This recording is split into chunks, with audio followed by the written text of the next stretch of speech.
It's 1 in the morning in Las Vegas.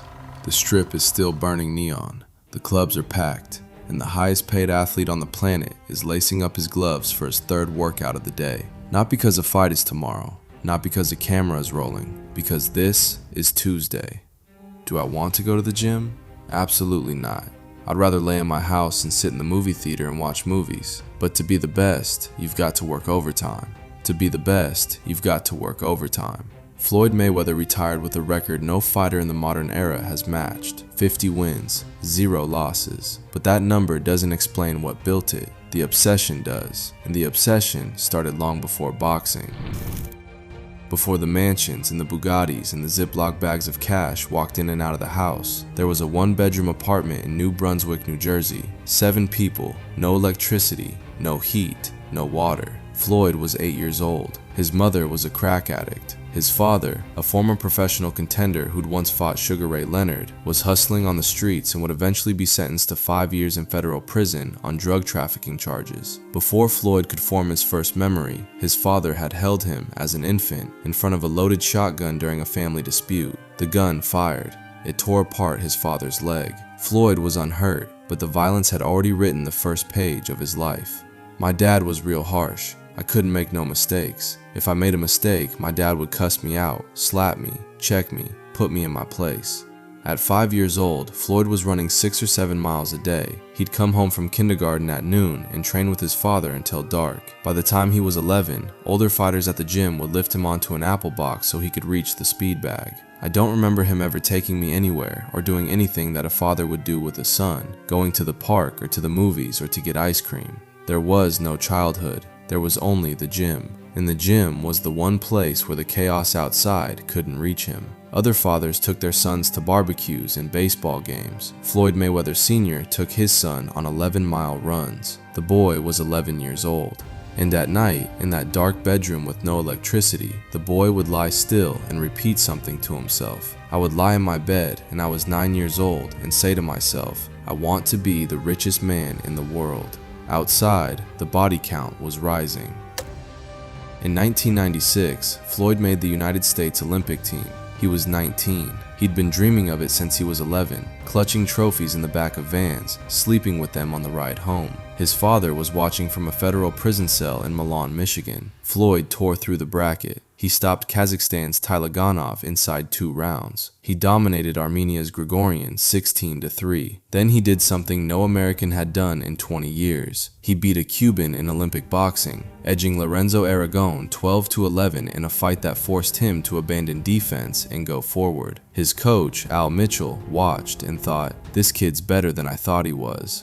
Then came the semifinal. Bulgaria's Serafim Todorov, a 3-time world amateur champion. Floyd was faster, Floyd was sharper, but the judges scored it 10-9 Todorov. The arena erupted in boos. America filed a protest. One U.S. judge quit the federation entirely. His teammate Nate Jones was ringside. I almost started crying when they read out the decision. It really crushed me. Floyd left Atlanta with a bronze medal. He didn't want it. You lose gold, you receive silver, and you receive bronze. I'm glad I got the bronze, because a true champion can take a loss and bounce back. That was God telling me I need to work harder, so when I got on the plane and left Atlanta, I left it right behind.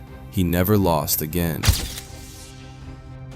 What Floyd built after the Olympics wasn't a career, it was a machine. 2 training sessions a day, 6 hours total, 7 miles of road work, 700 sit-ups, more than 10,000 punches thrown every single day. Pad sessions that lasted 40 minutes per round, an almost unheard of demand on fighter and trainer both. In our gym there are rules. Don't cry, don't complain, don't get tired, don't talk back to the coach. Most fighters tailor camps to specific opponents, studying tape, building a plan, peaking for one night. Floyd didn't operate that way. Whether the man across the ring had 40 wins or 10 losses, the preparation was identical. Maximum output, 0 compromise. I come always ready, no matter what fight. I don't care who I'm fighting. I could be fighting a guy who's 10-10. I'm still gonna be in the best shape. I'm still gonna train like he's the best fighter I've ever faced.